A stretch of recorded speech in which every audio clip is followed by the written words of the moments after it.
Herkese merhaba. Bralet yapalım hazır yaz gelmişken. Kendi bikinimizi kendimiz yapabiliriz. Ben small beden çalıştım. Bunu merserize iple çalıştım. Şimdikini pamuklu iple çalışacağım. 50 gram ipim var. 2 milim tığım var. Hazırsanız başlayalım. Zincirle başlayacağız. 18 tane zincir çekeceğim. 1, 2, 3, 4.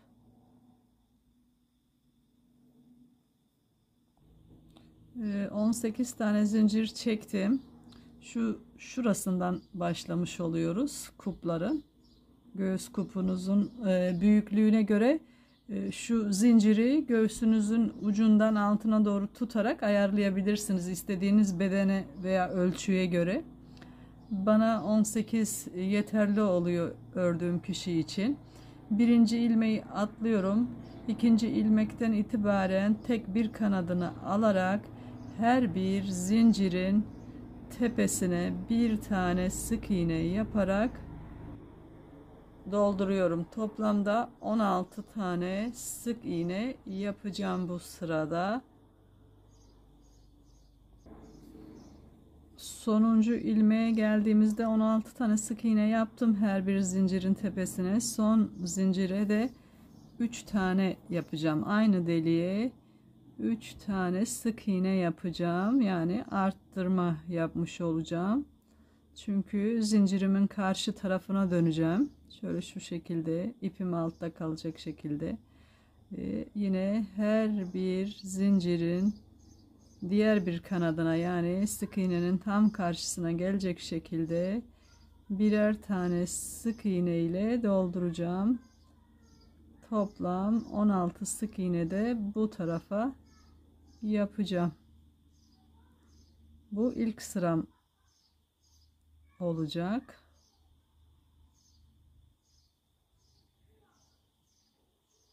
Yapıp geliyorum. Videonun çok uzun olmasını istemiyorum.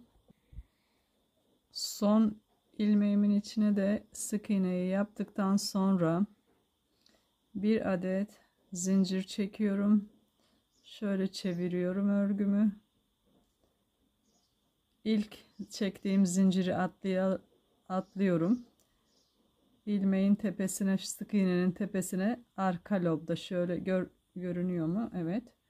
Şu değil de bu başak gibi bu şekilde var ya, bu ön lob, bu arka lob.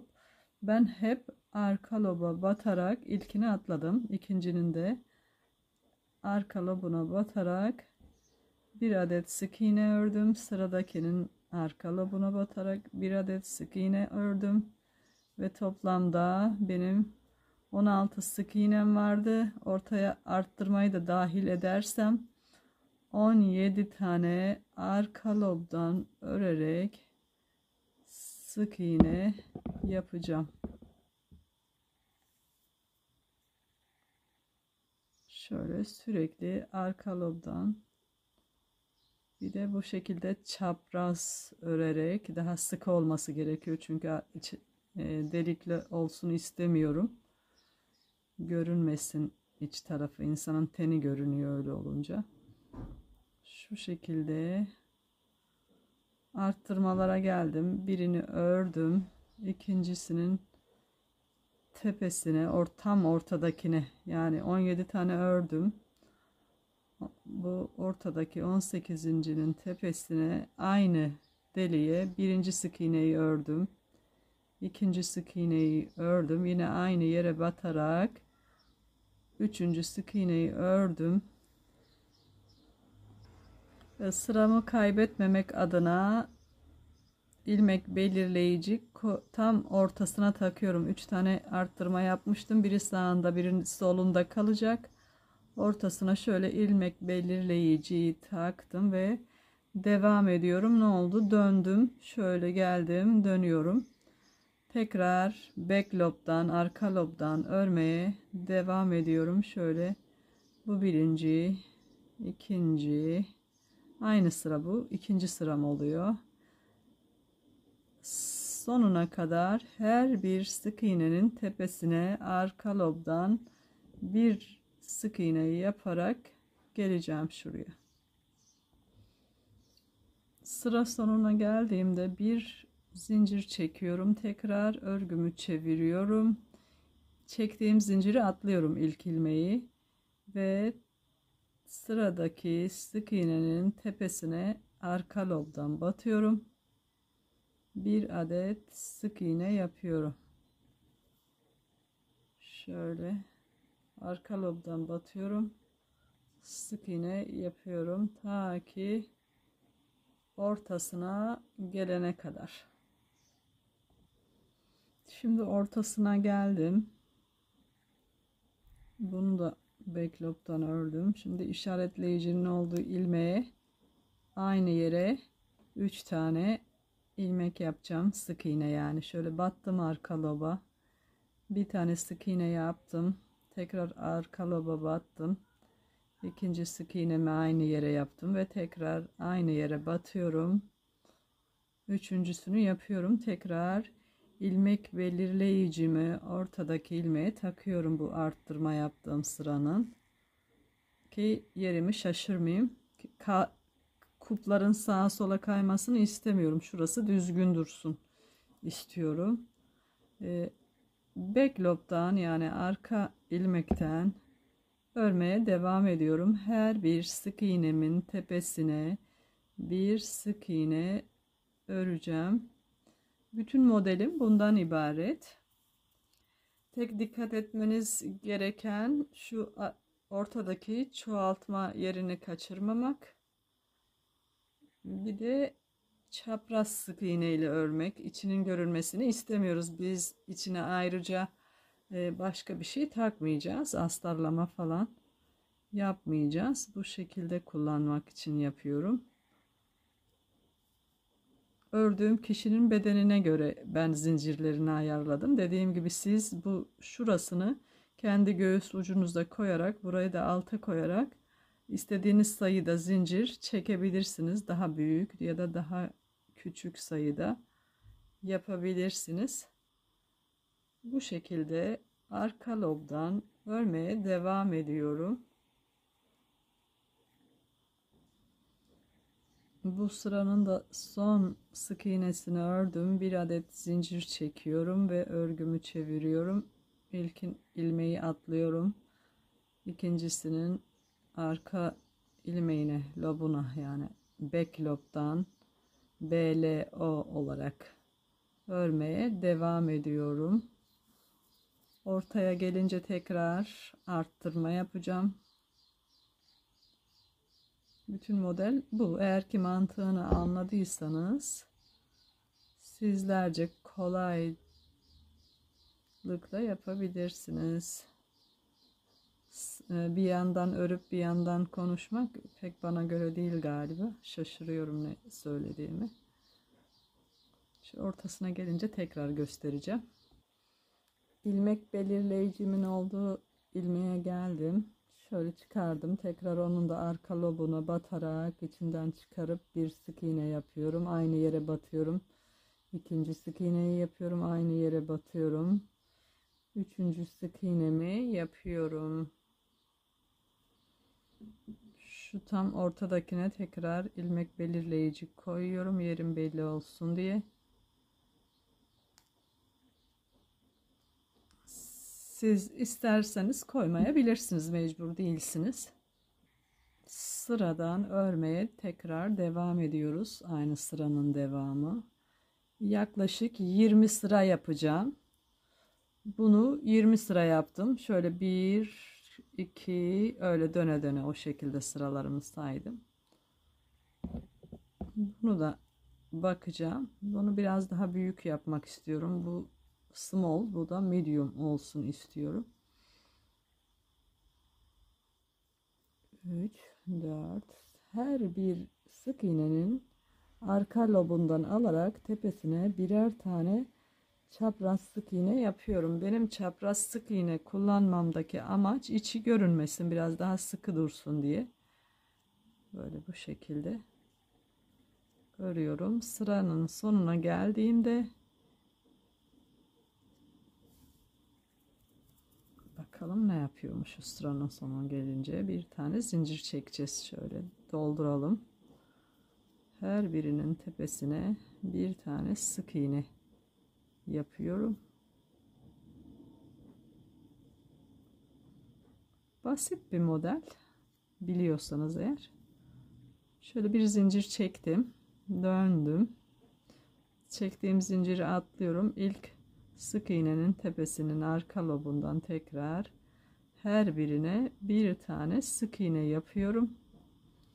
Şöyle ortasını da arttırma yapıyorum. Bütün model bundan ibaret. Ben örüp geliyorum. Bayağı ördüm ben. Şu anda 19. sıradayım. Yani yaklaşık 21 sıra yapmak istiyorum. Onun için artık arttırma yapmak istemiyorum burada. İlmek belirleyiciyi çıkardım. Artık şu tepedekine de sadece bir tane sık iğne yapacağım. Tabii ki halen blue'dan örmeye devam ediyorum. Bu son 3 sırada ise arttırma, eksiltme yapmadan devam edeceğim. Blue'dan her bir sık iğnenin tepesine bir tane sık iğne yapacağım. Son sıramı da yaptım. Bir zincir çekip dönüyorum ve şu anda şu kenar süslemelerini yapacağım. Bakalım kaç sıra oldu. Bu her biri 2 sıra sayılıyor bu çıkıntılar. 2, 4, 6, 8, 10, 12, 14, 16, 18, 20, 21. sıra. Bir tane zincir çektim, döndüm. İlk sık iğnenin tepesine ikisini birden alarak artık şöyle bir sık iğne ördüm. Üzerine aldım. Bir, iki sık iğne atladım. Üçüncüye battım. Yine ikisini bir alarak artık yapıyoruz. Bir tane ikili trabzan yapıyorum. Trabzan yani. Şöyle üstüne alıyorum. Tekrar aynı yere batıyorum. Çıkartıyorum. İkisini bir, ikisini bir. İkinci trabzanımı yaptım. Aynı noktaya üçüncü trabzanımı yapıyorum. Şöyle battım. Şu bir, bu da ikinci kez çıkıyorum. Tekrar aynı yere dördüncü trabzan, değil mi? 2, 4. Bu da beşinci trabzanımı yaptım. Bir, iki sık iğne atladım. Bir, ikiye atladım. Üçüncünün tepesine battım. İkisini bir yine batıyoruz. Sık iğne ile sabitledim. Tekrar üstüne aldım. Bir, iki atladım. Üçüncüye battım. İlkini yapmış olduk böyle bu şekilde.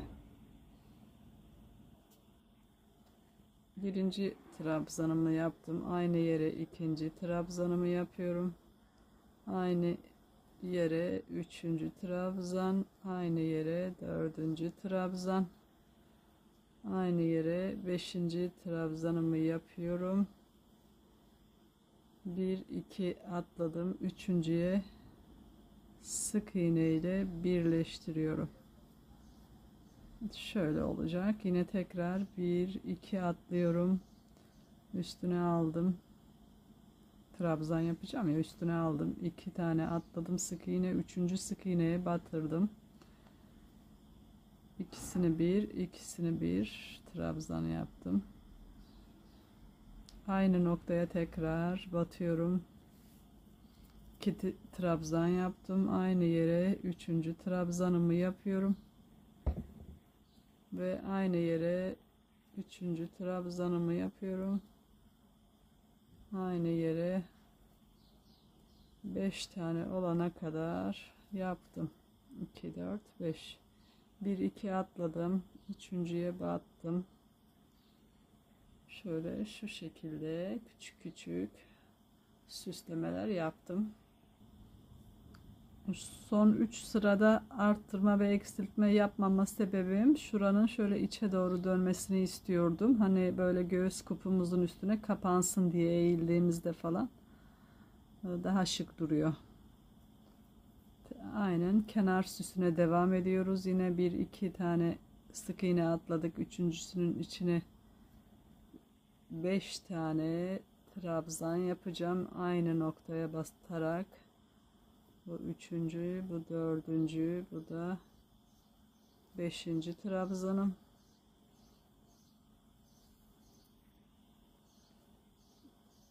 İki atladım, bir sık iğne ile sabitledim. Şöyle bir görüntüsü oldu. Aynı yere beşinci trabzanımı yaptım ve tam şu arttırmaları yaptığım tepeye batıyorum. İki sık iğne atlayarak. Eğer denk gelmezse siz onu ayarlamaya çalışın. Şurası tam tepesine, araya denk gelsin. Yani benim 1 2 3 4 5 6 tane süslemem bu tarafta. 6 tane de bu tarafta olacak. 2 sık iğne atladım. Üçüncüsüne battım. Trabzan yapıyorum. Tekrar aynı şekilde. Aynı noktaya 5 tane ikili trabzan. 2 sık iğne atlayacağım.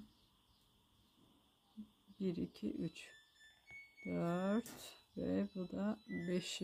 sık iğnem aynı noktaya. 1 2 sık iğne atladım. Üçüncüsüne batırıyorum.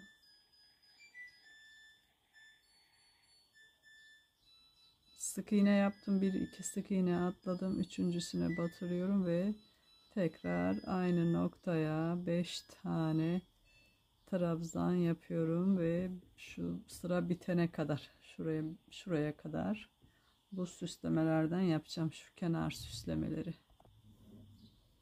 Son süsleme de yapıldıktan sonra tekrar en son sık iğnenin tepesine batıyorum ve bir zincirle sabitledim ve şu şekilde geri döneceğim.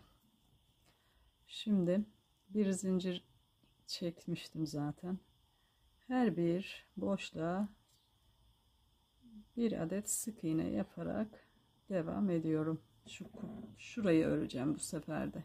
Siz isterseniz örmeyin böyle bir şerit. Sadece buradan birleştirin. Şu bantlardan takın kenarlarına, ama bu şekilde üstünde ayarlamak daha kolay oluyor bence. Daha düzgün duruyor. Şık bir bikini gibi duruyor o zaman. Her bir tepeye bir tane sık iğne sırayla. Çok böyle büzmeden, çok da gevşek bırakmadan şu şekilde birer tane sık iğne ile bu kupun alt kısmına dolduruyorum. Şu tepe kısmı, düz tarafım bu taraf, ipimin olduğu taraf. Daha sonra o ipleri falan hep gizleyeceğim. Her birine bir sık iğne yapacağım.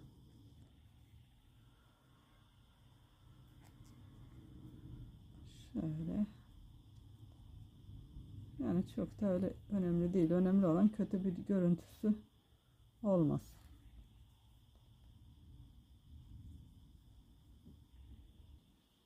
Şu kupun üstündeki sık iğneleri yaptım. Şu arada bazı insanların göğüslerin arasında boşluk oluyor, bazen olmuyor. Siz zincirinizi ona göre çekin. Ben burada 1 2 3 4 tane 5 tane zincir çektim. Şimdi öteki, tabii ki bunun aynısından bir tane daha öreceksiniz. Onu söylemeyi unuttum. Ben örmüştüm.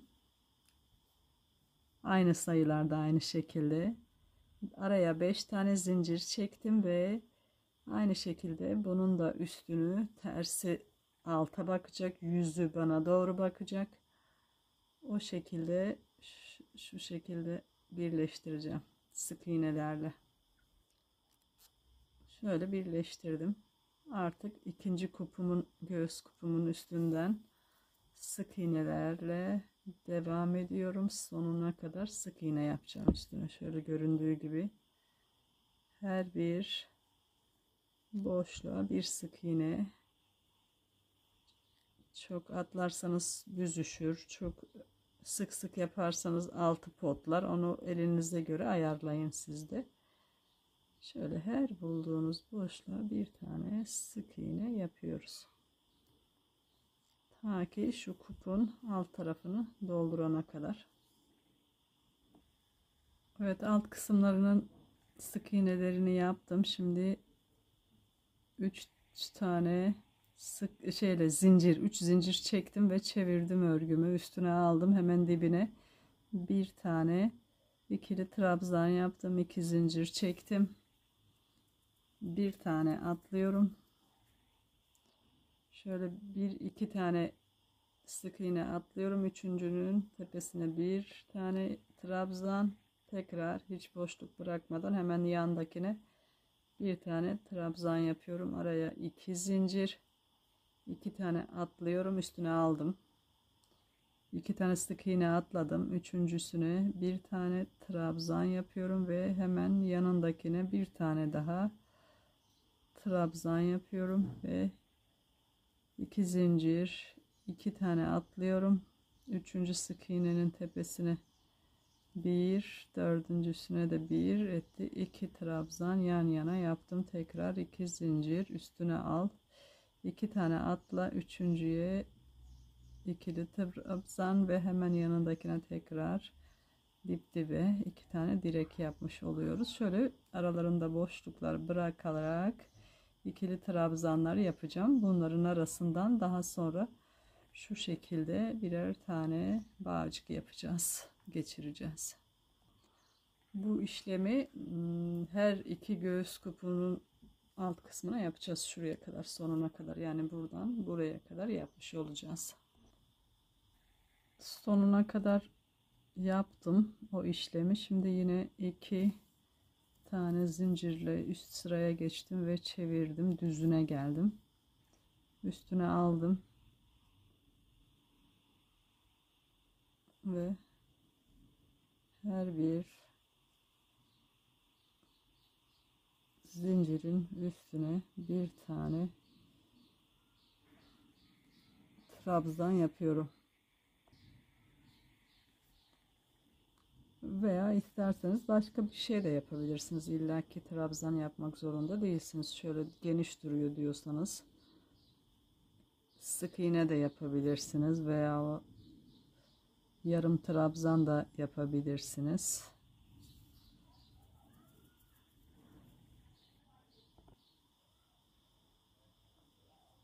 Şu şekilde sonuna kadar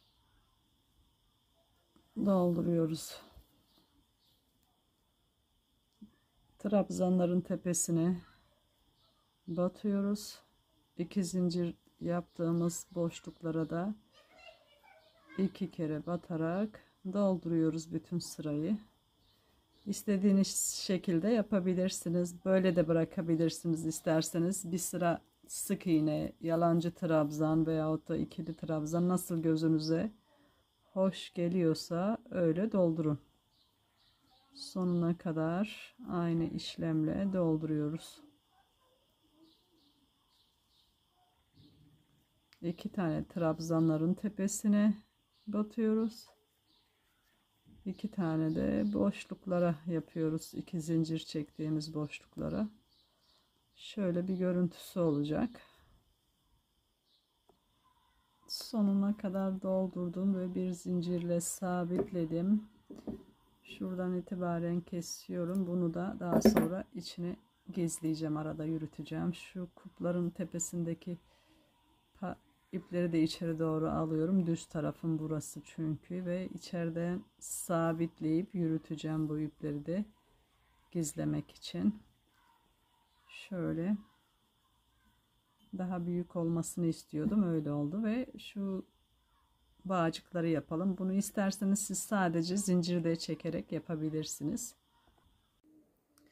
Şu anda şu kordonlarını yapalım. Dediğim gibi isterseniz zincirle yapın, isterseniz de benim yaptığım teknikle yapın sizler de.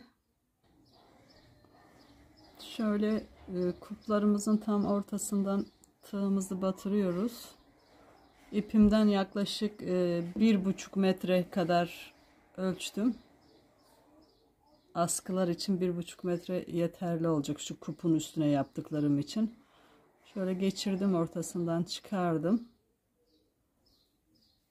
Şu yumağıma bağlı olan ipi parmağıma sarıyorum. Fazladan olan ipimi de şöyle şu tarafa doğru bıraktım. Üstüne aldım. Şu uzun bıraktığım ipin 1,5 metre uzun bıraktım. Tam ortasından takmıştım. İkisini bir alıyorum. Şu şekilde. Biliyorsanız bu kordonu yapmak çok basit ama bilmiyorsanız ilk önce biraz çalışın. Eğer aynısından yapmak istiyorsanız. Bu şekilde şu fazla bıraktığım ipimi bir kere doluyorum tığımın başına ve içinden ikisinden bir çıkarıyorum. Bu da yumağıma bağlı olan ipimi parmağıma sarıyorum. Şöyle bir kere doluyorum, ötekisini çıkartıyorum. Bir kere doladım. İkisini bir çıkarıyorum. Aslında bir çeşit zincir tekniği. Kordon ikili zincirmiş gibi görünüyor yan yana. Ve bu tür şeylerde kullanmak için uygun bir şey. Teknik. Dediğim gibi isterseniz siz daha başka bir şey de kullanabilirsiniz. Elinizle örebilirsiniz. Tamamen kendi zevkinize kalmış bir şey. Şişle yapabilirsiniz veya başka bildiğiniz işte angres kordon tekniğiyle falan da yapabilirsiniz. Bu şekilde ipim bitene kadar öreceğim. Uzunluğu da göstereceğim sonra size. Ördüm, yaklaşık 50 santim oldu uzunluğu. Evet, şöyle şu şekilde 50 santim uzunluğunda bant oldu. İpini kopardım şu şekilde. Bunun ucuna boncuk takmak istiyorum. O yüzden şöyle ipimden tığımı öncelikle boncuğumdan geçiriyorum. Şöyle şu şekilde. Sonra kordonun ipiyle şu şekilde içinden geçirdim. Çekince şu başa bir düğüm atacağım sürekli çıkmaması için elimle. İpleri de tığ veya iğne yardımıyla araya gizleyeceğim ve fazlalıklarını keseceğim şimdi. Şuradan geçireceğim kordon yaklaşık 1 metre olsun istiyorum. O yüzden 3 metre ipi ayıracağım şöyle yaklaşık olarak. 3 metre ipi bu tarafa sardım. Yumağıma bağlı olan ipi de parmağıma sardım. Şu tam ortasından bir böyle zincir için ilmek çıkardım. Ayırdığım ipi üstüne doladım. Bir zincir çektim, doladım. Zincir çektim, doladım, zincir çektim. Yaklaşık 1 metre olacak. 3 metre ip ayırmıştım. Onun hepsi bitene kadar öreceğim. Uçlarına da boncuk takacağım. Örüp geliyorum. Kordonumu ördüm 1 metre. Şu tarafına boncuğu taktım. Bu şekilde tığımla aradan geçireceğim şu. İsterseniz siz elle de yapabilirsiniz bu şekilde. Şöyle bir üstten batıracağız. Bir dahakine alttan batıracağız. Üstten batıracağız. Şöyle gördüğünüz gibi elle veya tığ yardımıyla hangisi size kolay geliyorsa sonuna kadar bu işlemi yapacağız. Geçirdim. Şöyle çekip ayarlıyorum ortaladıktan sonra. Bu tarafa da sarı boncuk takmak istiyorum. Buraya boncuk pembe takmıştım. Benim boncuklarım plastik vardı evde, onları takıyorum. Siz isterseniz ahşap da takabilirsiniz. Taktıktan sonra şöyle bir düğüm atıyorum çıkmaması için. Şöyle isterseniz şuraya da bir düğüm atın ama ben atmayacağım, öyle durmasını istiyorum. Biraz daha çekelim. Şimdi şey yapalım. Şu ucundaki ipleri kalmıştı. Böyle aralardan geçiriyoruz. İlk önce tığımı rastgele batırıyorum. İsterseniz iğne yardımıyla yapın. Aşağıya doğru yürütün. İsterseniz düğümü atın. İstemezseniz atmayın. Şöyle ben bir düğüm attım tığ yardımıyla. Bir kez daha yürüteceğim. Fazlasını keseceğim. Şöyle şu saçaklarını da keseceğim makasla. Evet. Bütün ipler için aynı şeyi yapacağım. Bunun içinde. Bitirdim ben. Şöyle boncuklarımı rengarenk taktım. Siz istediğiniz gibi takabilirsiniz. Nasıl? Bence çok güzel oldu. Çok da kullanışlı bir model. Bakın, diğerine de şöyle püskül yapmıştım. Yapacak olanlara şimdiden kolay gelsin.